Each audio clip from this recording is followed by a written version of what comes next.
They posted the photo at 10:42 a.m., smiling arms around each other, red rock cliffs rising behind them. She wore that old lavender windbreaker she loved. He had one hand resting on her belly, the other holding the camera out wide. The caption was simple: one last hike before 3 becomes 2 + 1. That was the last time anyone saw them. 4 years later, we found her under a rock ledge, but not him. Before we start, hit subscribe to help uncover stories they tried to bury, and make sure no name stays forgotten. My name's Danielle Caldwell. I live in Henderson, Nevada, just outside of Las Vegas. I'm 40 now, but when this all started, I had just turned 35. My world back then was small, and honestly, that's how I liked it. I worked as a library tech for the county, lived in a 2-bedroom rental a few blocks from my sister, and kept mostly to myself. My parents had passed in a car crash a few years earlier, so Marissa was really all I had left. She and Ethan had been married 6 years by then. He was a trauma surgeon at one of the hospitals in Vegas, and she'd recently left her job at a bakery to prepare for the baby. Their house was tidy, quiet, always smelled like sugar and vanilla. Marissa had this way of making things feel settled safe. They were the kind of couple you didn't worry about. That Sunday started like any other. I had a grocery list stuck to the fridge, laundry tumbling in the dryer, a plan to stop by their place after lunch. Around 8:00 a.m., Marissa called. Her voice was light, excited. Said Ethan had a rare day off and they wanted to go for a quick hike out in Red Rock Canyon. Nothing strenuous, just something before the baby came. I remember pausing at the kitchen counter, the phone pressed to my ear. "You're 36 weeks, Riss. That doesn't sound like a good idea." She laughed, said her OB had actually encouraged walking. Keeps the swelling down, helps position the baby. I told her to at least stay close to town, maybe the mall or the park. She just said, "We'll be careful, I promise. We'll be back by lunch." That was the last time I heard her voice. I didn't think much of it at first. She'd forget to check in all the time, lost in a book or napping or baking something new. But by dinner time, when her phone kept going to voicemail, I started to feel it. That quiet little shift in the air, like a tremor you can't name. Their car was gone when I drove by around 7:00. No lights in the windows. Porch still swept clean. I waited in my own driveway longer than I care to admit, watching the horizon, checking my phone again and again. Then, around 9:17, I noticed something strange. The photo. The one from earlier that morning. It was gone. Deleted from their page completely. Not hidden, not private, just gone. And in its place, nothing. No update, no check-in, no message. That's when I knew. Something was wrong, and it wasn't going away. The moment I saw Detective Chen's name on my phone, 8 missed calls, 4 voicemails, 2 texts, I knew. We'd just come off the trail back at the Visitors Center parking lot, and I hadn't had signal for hours. I was still sweating from the hike dust clinging to my legs, my mouth dry from the heat. When I called him back, he didn't waste time. He asked if I was still at Red Rock Canyon. I said yes. Then he told me a hiker had found something out near White Rock Hills Loop, something he believed belonged to Marissa. My water bottle slipped from my hand and hit the pavement, splashing across my boots. He didn't say more, not over the phone. Just told me to meet him there. Sent coordinates. Promised patrol cars would be visible. Said I wouldn't miss it. I didn't drive alone. Sarah, Marcus, a few others who'd been out there with me that morning, they followed behind in a small convoy. The drive took just under an hour. We passed the familiar switchbacks and sandstone ridges, then farther north into a part of the park fewer people visited. As we neared the turnoff, I saw the cluster of police vehicles before we even pulled in. Lights still spinning even though there was no traffic to warn. I parked, hands trembling as I shifted into park and stepped out into the dry desert air. Detective Chen met me near the edge of the vehicles. His face was serious, drawn. He didn't smile, just nodded and asked me to come with him. We loaded into one of their SUVs, the kind outfitted for desert terrain. The trail we took wasn't really a trail, just dirt and gravel and bone-white limestone. The air out there felt different, still like something was holding its breath. When we reached the site, there were already tents up crime scene shades staked into the rock to shield equipment and personnel. A man stood nearby with a German shepherd watching quietly. Detective Chen introduced him as Malcolm Brandt, said he'd been the one to find it. Brandt nodded respectfully, took off his cap, said he was sorry for what I was going through. He didn't speak like someone who was used to this, said he was trying a new trail. His dog Bella ran ahead and came back carrying something in her mouth. He'd recognized it immediately. A bone, a human forearm. He used to be a paramedic, he said. Knew what he was looking at. Marked the spot. Called 911. From there, things moved fast. The forensic team was already working when we arrived. The windstorm the night before had been bad, one of the worst of the season. They believed it unearthed what had otherwise been hidden possibly for years. I don't remember walking up to the table, just standing there blinking against the glare of the white tarp above us, my vision tunneling as I looked down at what they'd found. Bones, pale weathered, spread out and tagged like pieces of evidence in a silent puzzle. But it wasn't until I saw the tibia, the long bone from the lower leg, that I knew. It had surgical hardware still embedded. Pins. A plate. Detective Chen reminded me of Marissa's old skiing accident, the knee repair. Said the serial number on the implant matched her records exactly. It wasn't speculation. It was confirmation. It was her. My knees buckled and Sarah caught me before I hit the ground. But the detective wasn't done. He told me they'd found more. Smaller remains wedged deep in a crevice just above the overhang. Bones consistent with a third trimester fetus, my niece or nephew. I couldn't even breathe. 4 years of imagining 100 different endings, none of them had ever prepared me for this. I asked about Ethan. They hadn't found anything pointing to him. No male remains, no signs he'd been there, nothing. I tried to explain he wasn't a hiker. Neither of them were. They said it was a light hike, something simple. They weren't supposed to go deep into the canyon. They'd promised me. But here we were, and only she had been found. Chen didn't say Ethan was guilty, but I could hear it in his voice. The possibility was there now. He said the remains had been partially protected by fallen rock, sheltered just enough to avoid detection until the storm shifted everything. The bones might have been there all along. I agreed to provide a DNA sample. We rode back to the city together. I didn't say much. The air in the SUV felt thick, like I was breathing through gauze. At the station, a forensic tech swabbed the inside of my cheek. Simple. Fast. Then Chen took me upstairs.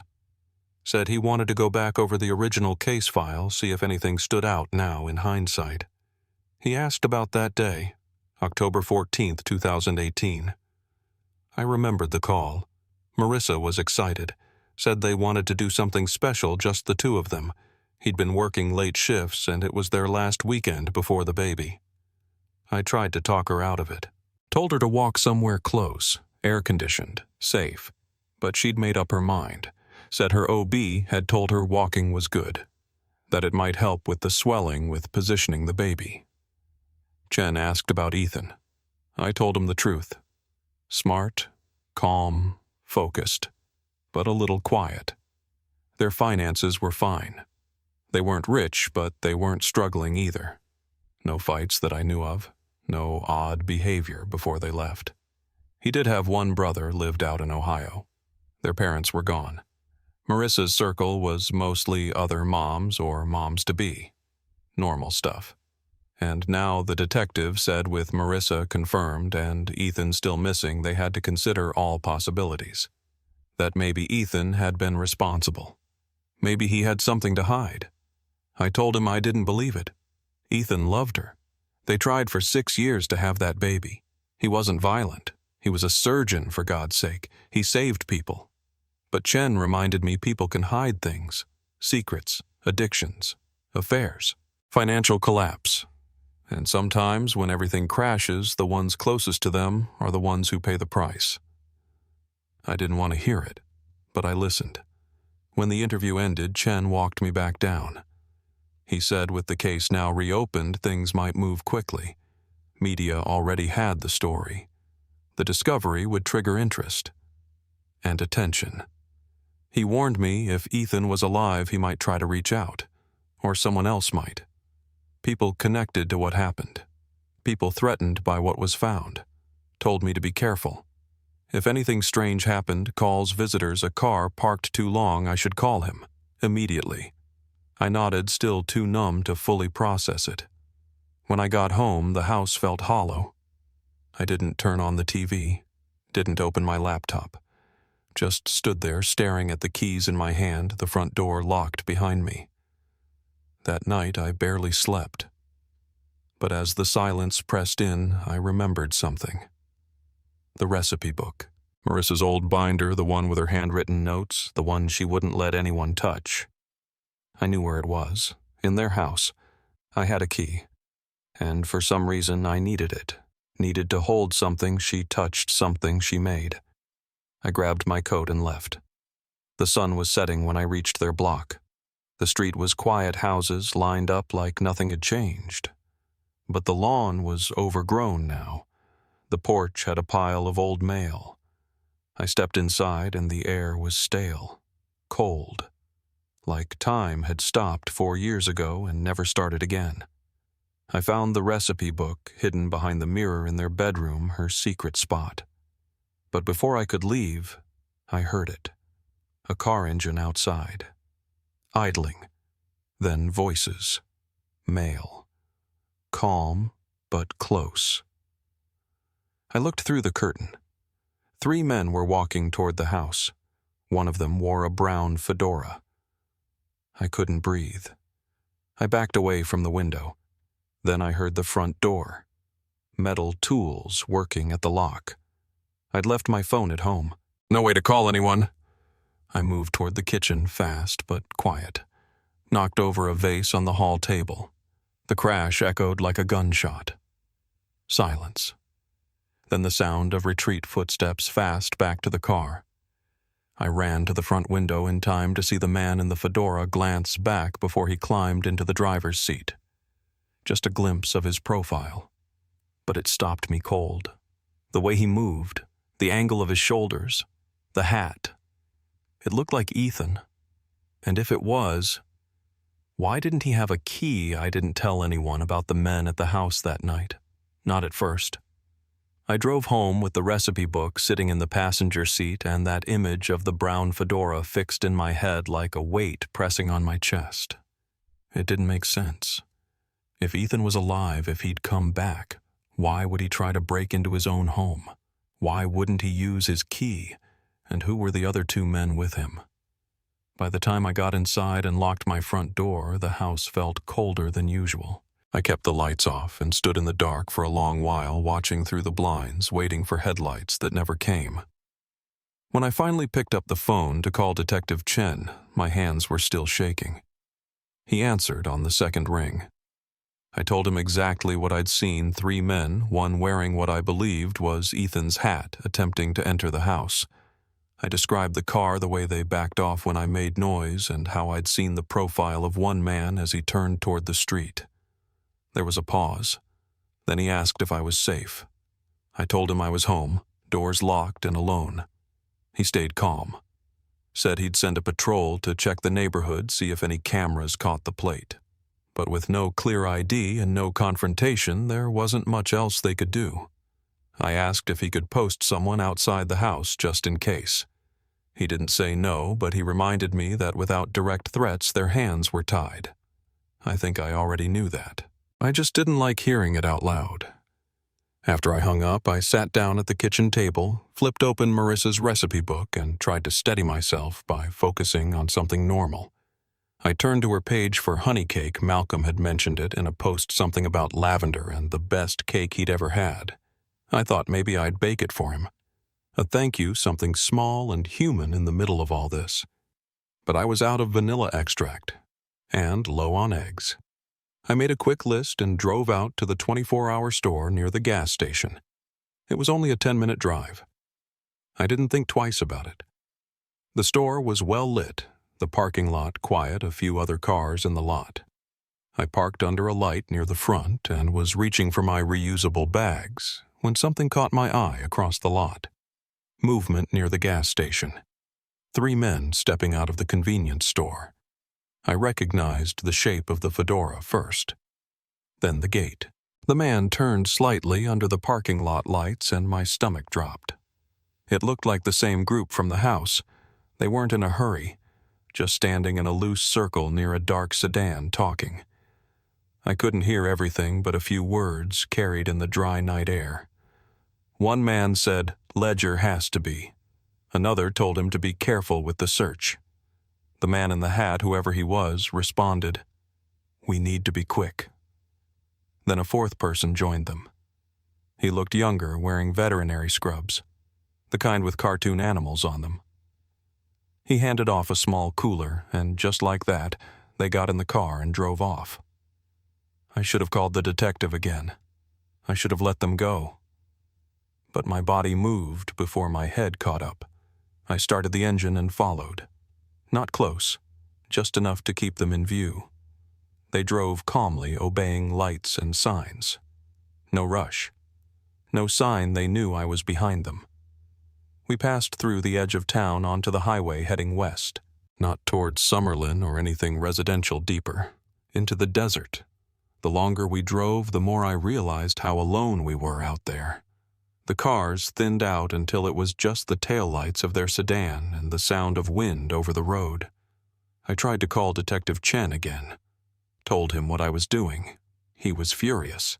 Told me to turn around immediately. Said I was putting myself in danger. And he was right. I knew he was right.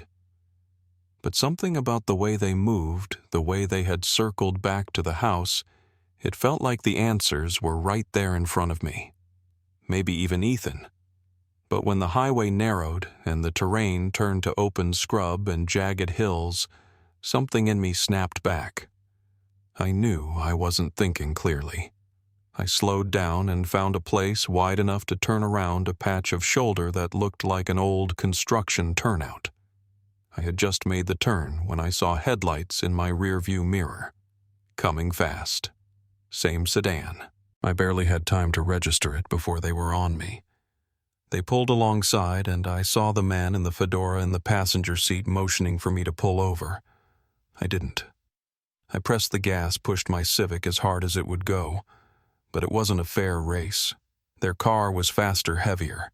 It surged forward and cut in front of me, forcing me toward the shoulder. My wheels hit soft sand and the car lost traction, fishtailing before finally stopping in a plume of dust. Before I could reverse, they had boxed me in. Doors opened. Feet hit gravel. I locked the doors and looked for my phone. It had fallen somewhere during the turn.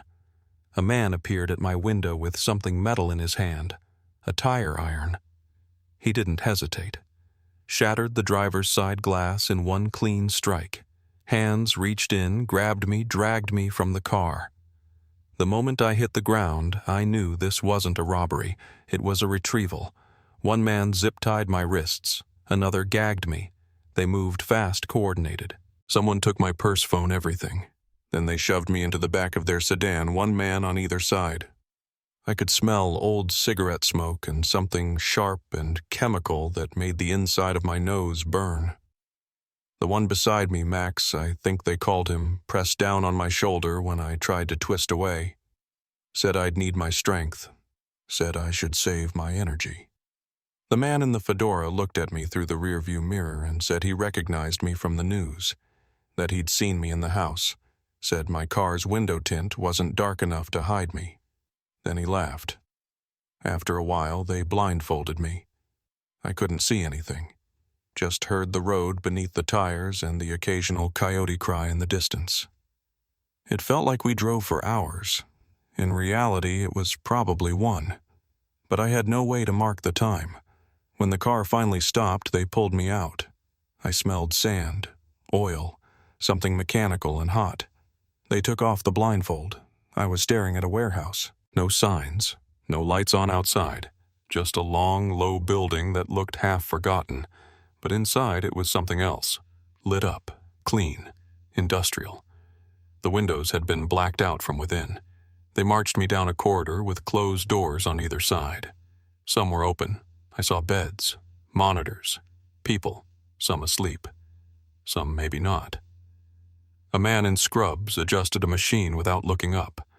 No one said a word to me. They brought me into a larger room, flatter lighting, more sterile. A bed with restraints. I knew what it was. They strapped me in and took the gag out. I screamed. The man in the fedora, Rico, they called him, slapped me across the face, told me to stop, said if I made noise again I wouldn't live to regret it. Max asked if Chad had taken care of my car. Rico said it should be dumped by now. That Chad knew the drill. I tried to ask what they wanted, but my voice barely came out. I asked about the hat, where he got it. Max laughed, said I already knew the answer. Then Rico told him to go get their surgeon. Said this worked out better than expected. I didn't know what that meant. Not yet. But I was about to. I heard footsteps coming down the hall. Heavy, hesitant. The door opened. And I saw him. Ethan. Alive. And staring right at me. His face went white. And then everything changed. For a few seconds, neither of us moved. Ethan stood frozen in the doorway, a surgical mask hanging loose around his neck, hands still damp from the scrub sink. He looked thinner than I remembered his face, hollowed out. Beard patchy, dark shadows under his eyes.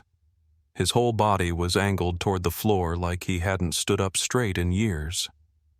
But when his eyes met mine, I saw recognition. Not confusion or disbelief, just the deep, silent horror of someone watching his worst nightmare arrive and knowing he couldn't stop it. I said his name, or tried to. The drug they'd given me was still pulling at my limbs, making everything thick and slow. My voice came out slurred, barely above a whisper. "Ethan, it's me. Please." He flinched like the words hurt. The man in the fedora, Rico, grinned. "Told him they'd brought him something better than paperwork this time.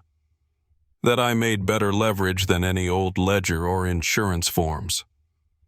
Ethan turned away, face hardening, shoulders tense. Said he wouldn't do it. That he didn't care how many times they hit him or starved him or locked him in that dark room again, he wouldn't touch me, wouldn't operate on me, wouldn't play their game. Rico didn't react, just reminded him what the rules were. That Dominic, the one at the top, was done waiting, and that Ethan knew what happened when people didn't cooperate. Then he nodded toward one of the other men in scrubs and told him to prep the room anyway. Said if Ethan didn't want to do it, Dr. Paulson would take a shot. "He's a vet," Ethan snapped. "He's not trained for this." Rico laughed and said that made two of them now. The other man shrugged and wheeled a second gurney into the room. A young woman lay on it, unconscious, face pale and IV taped to her arm. Ethan saw her and something in him collapsed. He moved toward her fast, checked the monitors, then the line in her arm. His voice dropped. Said she was crashing. Said if they didn't fix whatever the last guy had done, she wouldn't make it to morning. Rico folded his arms and waited. Ethan looked at me one more time, then nodded. Said he'd do it. Said no one touches me. That was the deal. They moved me to a corner, still strapped to the gurney, but out of reach. No one spoke to me again. I couldn't move much, but I could see everything. The way Ethan cleaned the girl's surgical site. How he corrected a misplaced suture. How he gave quiet, irritated instructions to the man they called Paulson, who looked nervous but eager. It was like watching someone fall into old muscle memory. His hands moved the way they used to when he showed me how to bandage a sprain back in med school. Efficient, exact, but the whole time his face stayed blank. I don't know how long it lasted. An hour maybe, maybe more. When it was over, the girl was stable, her pulse strong on the monitor. Ethan stepped back, peeled off his gloves, and turned away. He didn't say a word. I think they'd broken that part of him already. They wheeled the girl out, and then one of the guards came and got me. Said they were moving me to a cell for now. Just temporary, he added with a smirk, until they decided what I was worth. The room was concrete, maybe 10 feet wide, with a cot, a metal bucket, and a bare bulb in the ceiling that hummed. I couldn't tell what time it was. Couldn't hear anything outside. I paced as much as the drug would let me. Tried the door. It was solid. Not even a window. When I sat down on the edge of the cot, something shifted under the pillow. I reached underneath and felt paper and a pen. Folded sheets carefully tucked between the mattress and the frame. I unfolded them slowly, scanning the handwriting. I'd seen it before. Years of birthday cards and grocery lists. It was Ethan's. The first page was their wedding vows. His vows to Marissa. He'd written them again, word for word. The second page was a letter. "I'm sorry," it began. "I'm trying to stay human, but every day it gets harder." There were more. Some dated, others not. Notes written to no one in particular. Apologies. Please. Instructions. Most of them ended the same way. "Tell her I'm still trying." I didn't hear the door unlock. Didn't see the man until he was already inside. He was large, broad-shouldered, the kind who didn't need to raise his voice to make a threat clear. He carried handcuffs, leather restraints, a coiled belt. Said it was time for my orientation.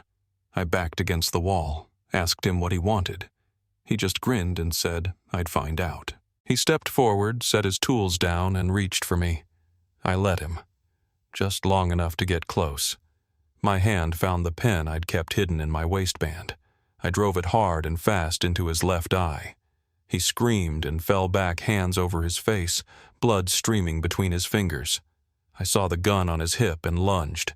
He grabbed my ankle, tried to pull me down. I shot him in the thigh and kicked free. He let go. I ran. The door was locked. I fired again, hit the latch. The hallway beyond was empty. No alarms, no sirens, just the low thrum of machines somewhere in the distance. I turned left and ran. I didn't know where I was going, just that I couldn't stay. I passed doors closed and unmarked, caught flashes of rooms with gurneys, some empty, some not. I heard voices ahead and ducked into a stairwell. Footsteps passed. I climbed up, breath shallow, heart pounding. I barely made it to the landing when someone grabbed me from behind, a hand over my mouth. I twisted, brought the gun up, but the voice stopped me. "Don't shoot. Ethan sent me."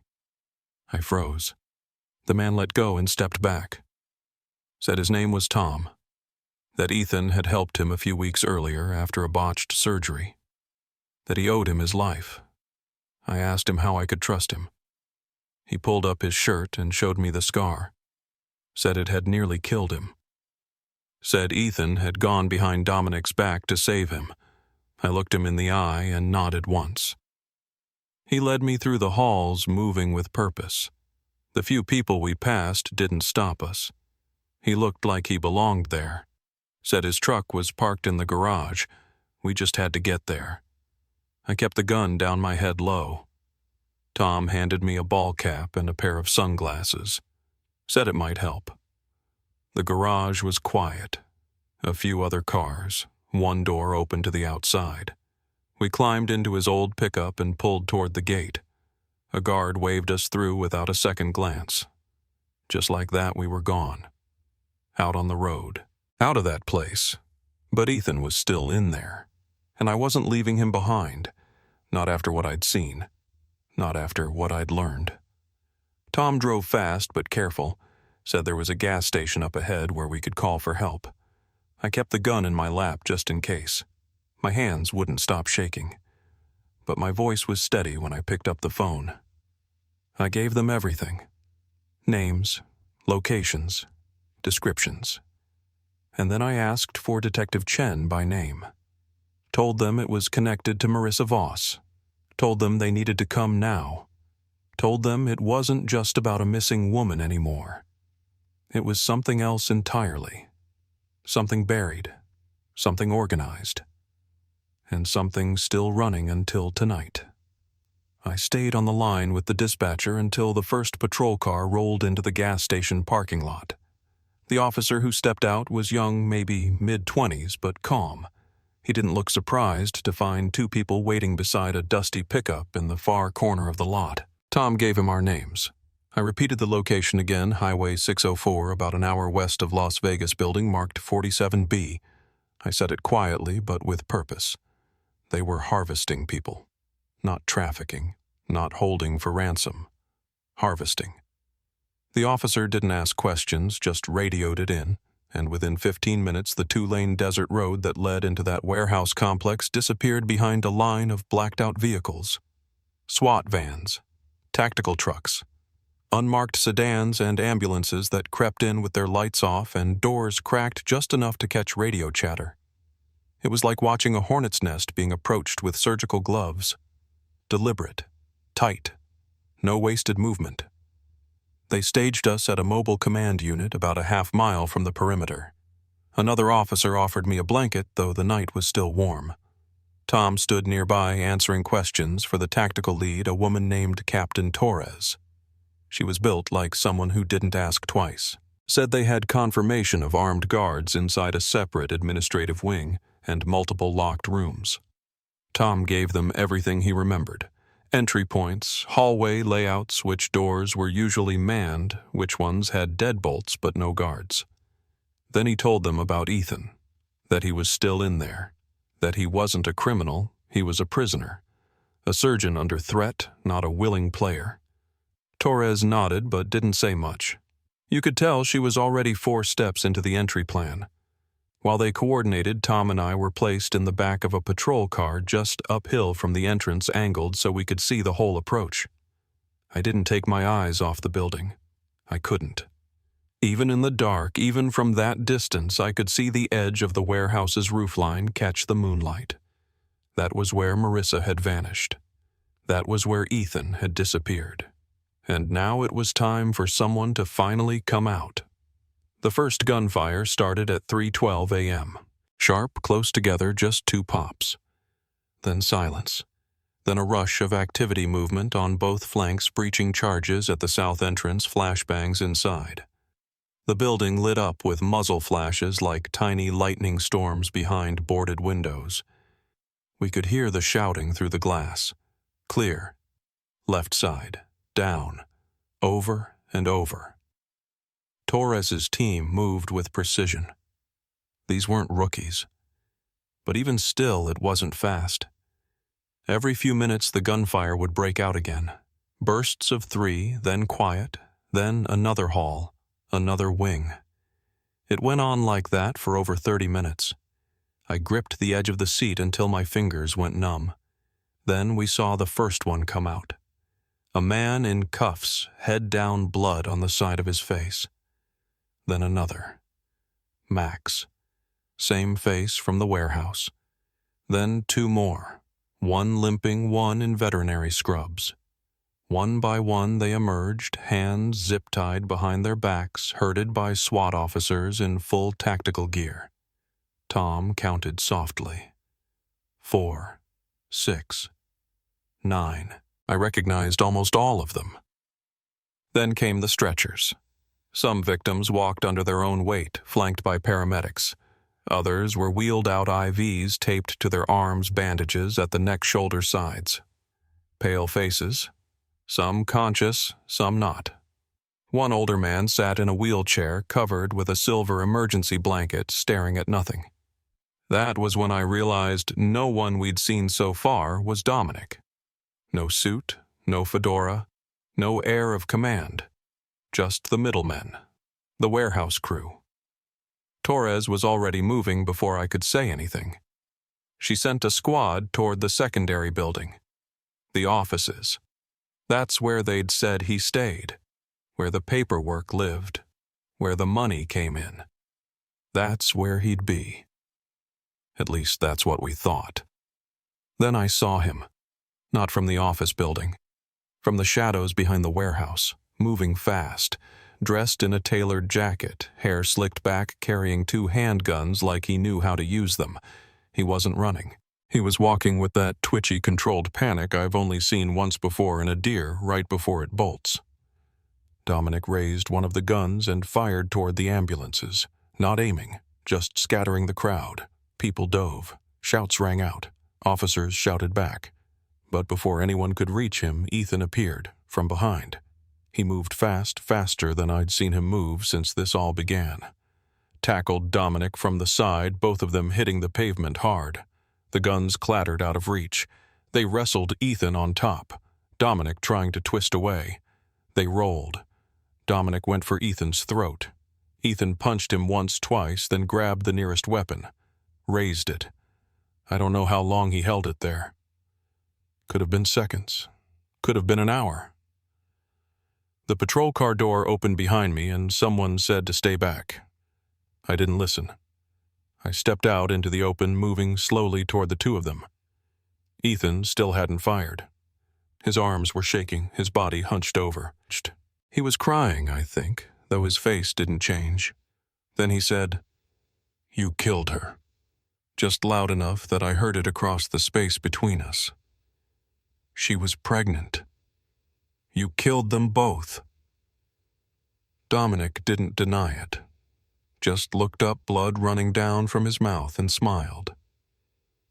Go ahead, Doc. Do it. That was when Ethan lowered the gun. Just a few inches. Enough for the officers to move. They took Dominic, still laughing, still smirking, hauled him to his feet. And Ethan collapsed. Right there on the pavement under the same sky where Marissa had vanished. I helped him up. He leaned on me without a word. The paramedics took him from there. Examined him gently. Cataloged old bruises, broken ribs that had healed wrong lacerations across his back. One of them asked how long he'd been held. Ethan just whispered, "Since October." That's when Chen arrived. He looked older than I remembered, like the past 4 years had caught up all at once. He asked if Ethan could speak. Ethan said yes. So we told him. Everything. Not just about the warehouse or the victims or the surgeries, but the real piece, the part they hadn't found yet. I told them to check the house again. The old house. Marissa and Ethan's. Behind the top drawer of the desk in the study. There was a false panel. Inside was a red notebook, leather-bound. Ethan nodded. The ledger, names, amounts, account numbers. The buyers, the recipients, the full system.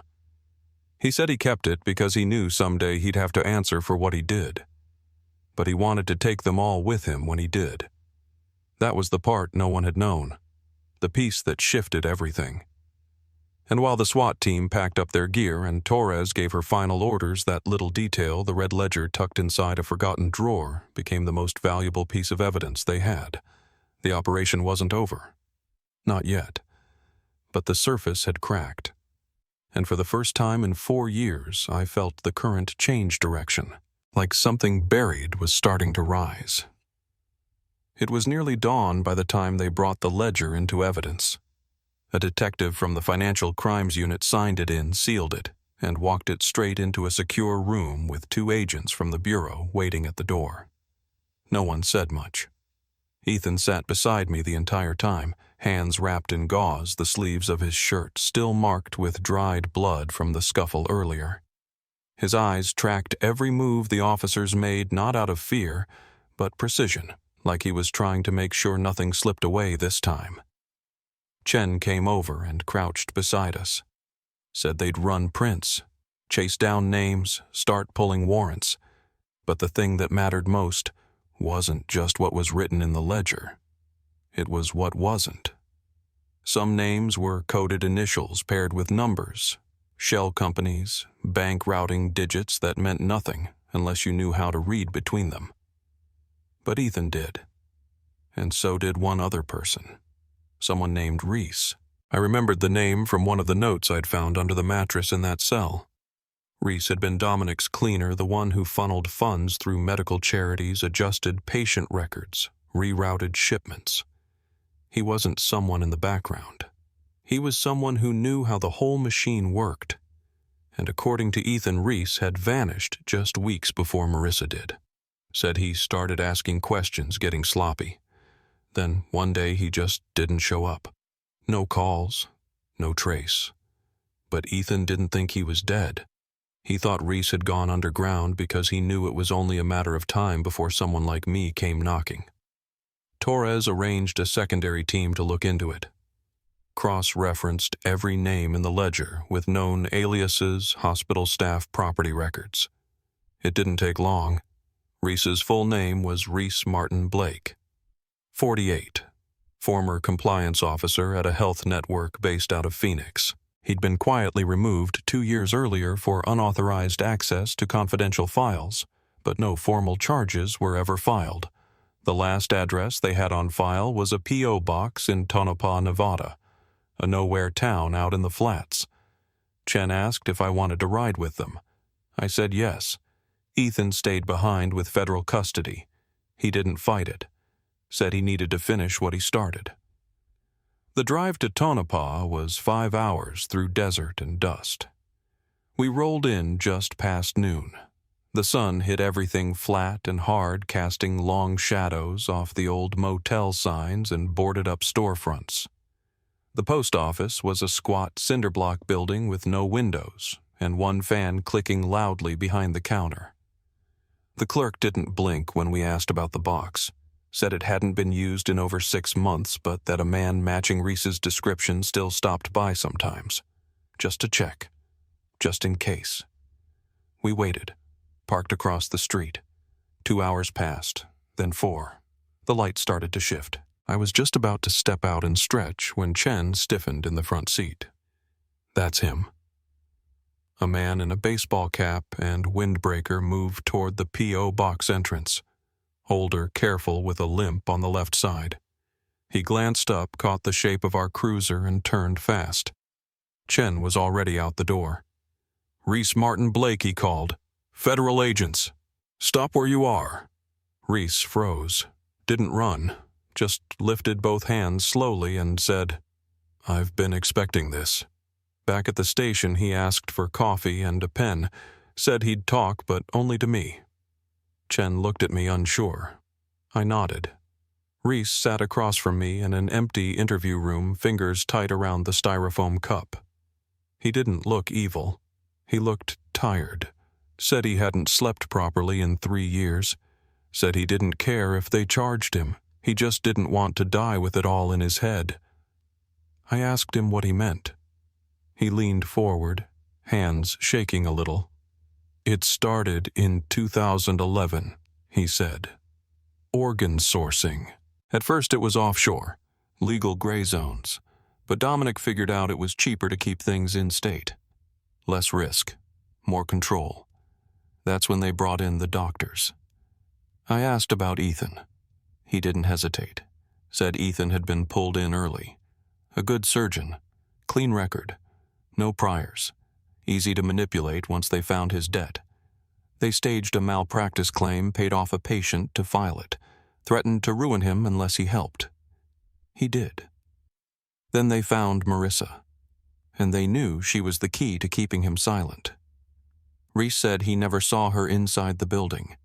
Said she was kept somewhere else, somewhere off-site. Quiet, monitored, hidden. I pressed him where. He looked at me and said, "If I knew, I would have told you 3 years ago." But he did give us something. Said Dominic had a second location. One no one talked about. A farmhouse in the mountains left to him by his grandfather. Said they used it to move high-risk patients, people who couldn't be seen. He scribbled down a rough map. Directions, landmarks. A canyon bend. A creek with no name. If she's alive, he said that's where she'll be. Chen took the paper. 2 hours later, we were in a chopper headed north. They couldn't wait. Too many victims. Too many unknowns. The terrain was rough, sharp ridgelines, brush so dense you couldn't walk 10 feet without a blade. But just before dusk, we spotted a clearing, a rusted windmill, a propane tank, and a small white building tucked beneath the trees. No power lines, no road, no sound, just a faint wisp of smoke curling from the chimney. As the chopper hovered, I leaned forward and pressed my hand to the glass. I didn't say a word. I didn't have to. We were going in. And this time I wouldn't be watching from the car. I'd be the first one through the door. The air was thinner up there, dry, brittle, like it had been waiting too long to be disturbed. We landed just outside the tree-line blades, kicking up old needles and dust as the helicopter powered down. A 4-man tactical team led the approach rifles up movements tight and quiet. I stayed close behind Chen, who didn't say a word the entire hike to the clearing. That small white building came into view in pieces, first the roofline, then the crooked front porch, and finally the darkened windows, curtains drawn tight like eyelids that hadn't opened in years. There were no tire tracks, no footprints, just a clothesline sagging between 2 trees, a wooden chair tipped over near the steps, and that same faint curl of smoke twisting out of the chimney. Someone was inside. Torres had briefed the team on the chopper, no assumptions, no sudden force, no noise unless absolutely necessary. They didn't know what they'd find, only that it might still be alive, might still be waiting. Chen reached the front door and knocked once. Nothing. He called out, badge, visible voice even. Still nothing. He nodded, and one of the agents moved around back while another pried open the storm door. It groaned loud enough to raise my pulse, but still no response from within. They entered low and slow. I followed. The air inside hit me like a blanket soaked in old firewood and rot. The place smelled lived in, but barely. One room opened into another, then another. A kitchenette with canned soup stacked floor to ceiling. A bathroom with plastic sheeting taped along the walls. No photos, no mail, no clock. Just time held in suspension. Then we heard it. A sound. Not loud, not panicked. A scrape. Like a chair leg nudged across linoleum. The team moved toward the far hallway. I stayed back, not wanting to crowd whatever space might still be holding something human. One of the officers called out, "Hands visible. Come out slowly." A pause. Then a voice, low, hoarse female. "I'm not armed." She stepped out slowly from a door I hadn't noticed camouflaged to look like part of the wall. She looked small. Her hair was longer, darker, matted in places. Her face thin. Cheekbones sharp. Eyes unfocused at first, like they were adjusting not just to the light but to us, to the fact that we were real. She blinked a few times, then looked at me, right at me. I knew before she said anything. Margaret. It came out so softly I almost didn't hear it. My name. My actual name. Not ma'am or who are you. She knew me. I stepped forward. Lucia. She nodded. Just once. Her legs buckled a little and Chen moved to steady her. She didn't cry. She didn't collapse. She just stood there breathing like someone who hadn't in a long, long time. We led her outside slowly. She shielded her eyes from the light. The team kept their distance. No shouting. No questions. Just space. Back on the helicopter, she sat beside me, wrapped in a fleece jacket someone had found in the first aid kit. She didn't say much, but she didn't need to. Her hand never left mine. Once we were airborne, she finally spoke again. Asked where Ethan was. I told her he was safe. That he helped take Dominic down. She didn't react at first, just looked out the window. Then said, "He kept his promise." I didn't ask what she meant. I already knew. Later in the medical tent, after the first round of evaluations, she started talking more. Not everything, not the worst parts, but enough to understand.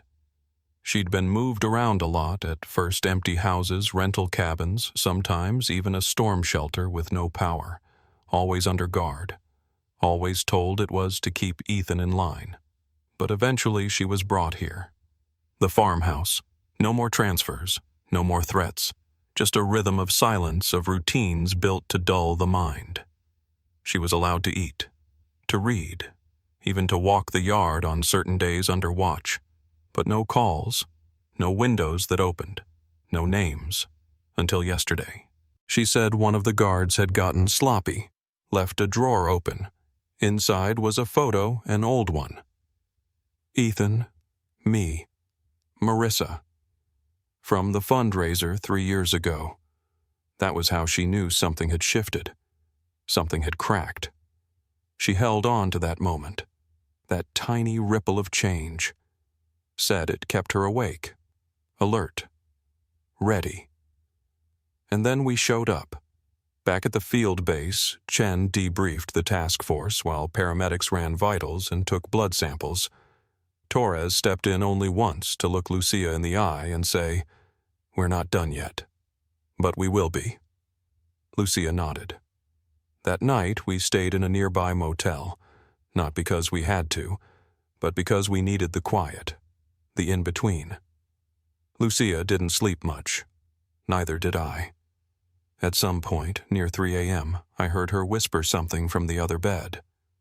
There was another girl. I sat up. She was staring at the ceiling. Blonde, younger than me. Said her name was Hallie. I asked where she was. Lucia closed her eyes. She didn't make it. But there was a journal. Hallie kept notes. I asked where. Lucia said, under the loose floorboard, next to the stove. Torres sent a team back at sunrise. They found it exactly where Lucia said it would be. The journal was water-stained, half destroyed, but the pages that remained had names, dates, descriptions, and one word scribbled again and again. Belonging. That was the word they used. The word they told the girls. That they belonged to something larger. Something sacred, something permanent. And now, we had it in writing. The words of someone who didn't survive, left behind, so someone else could. That was the crack we needed, the one that would let the rest finally collapse. They brought Dominic in just after midnight. He didn't resist. No grand scene, no shouting, no denial. Just a man in a navy suit walking between two agents, hands cuffed neatly in front of him, eyes straight ahead, like he was already rehearsing the story he'd tell next. Chen watched from the end of the hallway as they took him into holding. Said nothing. Just folded his arms and waited. In the interview room, Dominic barely blinked. He asked for water, then a lawyer, then a delay. Said he'd cooperate if we gave him time. Said he needed to prepare the context. But by then it was already out of his hands. The journal from the farmhouse had gone straight to evidence. Combined with Ethan's statement, the ledger the photo Reese provided there was more than enough to file federal charges across 3 states. Human trafficking, unlawful imprisonment, conspiracy to commit medical fraud, racketeering. And that was before they even opened the files Reese had encrypted and passed over to the Bureau. Hundreds of pages, intake forms, client payments, internal correspondence. They found references to nearly a dozen sites properties owned under shell companies, some active, some long abandoned. But they also found transport records, enough to trace the movement of over 20 individuals who were never legally processed into care systems. Most of them were women. Some were minors. All had vanished from hospitals, clinics, halfway homes quietly pulled off the map and absorbed into a system no one thought to question. The press caught wind within 48 hours. By then, we were already running double shifts. Search teams were combing through properties in Oregon, Colorado, and upstate New York. A crawl space in Flagstaff turned up 3 sets of remains. Dental records matched 2 missing girls from 2016. The third was still unidentified. A barn in Idaho had been retrofitted into what looked like a crude surgical suite. Chen walked out after 10 minutes. Wouldn't go back in. Said the stench of antiseptic was worse than anything he'd smelled in his entire career. But the most difficult piece, the one that slowed everything down, was the victims. Some had survived. Some had been released years earlier under false names and fabricated discharge papers. But they were scattered, disconnected, hidden in plain sight. Reese helped identify a few, but even he didn't know how many had been funneled through the system. They didn't keep records to preserve them, he told us. They kept records to control them. Marissa stayed under protective care. Federal custody, 24-hour monitoring, rotating trauma specialists. She didn't ask to see Ethan. Said she needed time. And space. But she did ask to see me. We met in a secure room at the rehab facility just outside Fresno. She looked stronger. Still quiet, still watchful, but there was something steadier behind her eyes. Like the wires had stopped buzzing. She asked about the other girls. I told her what I could. She didn't flinch, just nodded slowly and said, I always knew there were more. I just didn't know how to find them. She didn't ask about Dominic, not once. But when I told her he'd been denied bail, she breathed a little deeper. That was enough. Ethan eventually took a deal, testified under oath, provided full documentation of every surgery, every transfer, every forced act he participated in. He didn't ask for leniency, but the Bureau factored in his cooperation. He was sentenced to 12 years, eligible for parole in 7. I didn't go to the hearing. I stayed outside with Marissa. She sat beside me in the car, hands folded in her lap. When the news came through, she didn't smile, didn't cry, just said he did what he had to do. Dominic's trial took longer. His defense team filed every motion they could, claimed he was set up, misrepresented, that the ledger was fabricated, that Reese was unstable. But the jury saw through it. The journal, the photos, the survivor testimonies. It all built a picture no amount of legal maneuvering could erase. He was found guilty on all counts, sentenced to life without parole. The day the verdict was read, Lucia didn't go into the courtroom.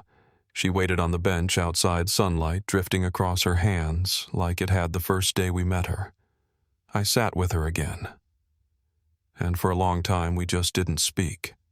That was enough. There were still pieces left unresolved. Property disputes, cold cases reclassified, families notified.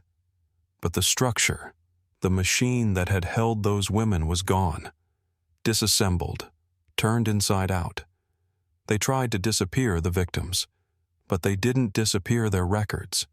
They didn't erase the people who remembered. People like Hallie, like Reese, like Marissa, like me. That night, as I was packing up boxes from the task force's temporary office, Chen stopped by, dropped a folded paper on my desk. From one of the Phoenix sites, he said. They missed it the first time through. I opened it. It wasn't a report. It was a note, handwritten, curved script. She fought back. It read, "Don't forget her name. No signature, no date." Just that one sentence. I folded it back up, put it in my coat pocket. Some things you don't file away. You carry. I still keep the note in my coat pocket. The handwriting's faded now, and the edges have curled from being folded too many times, but I don't think I'll ever throw it out. She fought back, it says. Don't forget her name. I never did find out who wrote it. Maybe one of the girls, maybe someone from the cleanup teams, but whoever left it behind, they understood. That's the part that stays with me, not the arrests, not even the trial. It's that quiet resistance. The fact that someone even inside all that darkness had the strength to leave a trace. Marissa lives up north now. She doesn't like to talk about what happened, not in detail, but she gardens, walks with the neighbor's dog, takes her coffee outside in the morning, and listens to the wind. She still jumps when a car backfires, still locks every door twice. But she's healing, at her own pace. I visit when I can. We don't always talk. Sometimes we just sit. And that's enough. Lucia's name was cleared in the federal system. The charges tied to Dominic's records were dropped, and she's now listed in the state as a protected witness. She moved out of Nevada altogether. Sent me a letter last spring with no return address. Just a pressed flower inside and a sentence that read, "I'm building something with light." I hope she is. Reese disappeared again. Not in a bad way, just the way some people do after the fire dies down. We heard through the bureau that he took a job with a human rights nonprofit overseas. No email, no contact. Just gone. But I keep a photo of him taped inside the same folder that holds the case archive. He wore a flannel that day, his hand resting on the car door like he knew he was saying goodbye. As for Dominic, he'll die in prison, probably with a legal pad on his lap and a stack of paper he still believes will set him free. I don't waste time thinking about him. That's not where this story ends. This story ends with the names they tried to bury being written down again, spoken out loud, logged in files that won't be erased. It ends with families getting answers, with cold cases reopened, with a network pulled out by the roots. Not all of them made it home. Some names are still waiting. But we found some, and that matters. I think about what Hallie said to me all the way back when this first started. You can't go back for everybody. But you go back anyway, because maybe this time someone's still waiting. She was right. There's no neat ending to a case like this. No clean line where justice begins and everything before it disappears.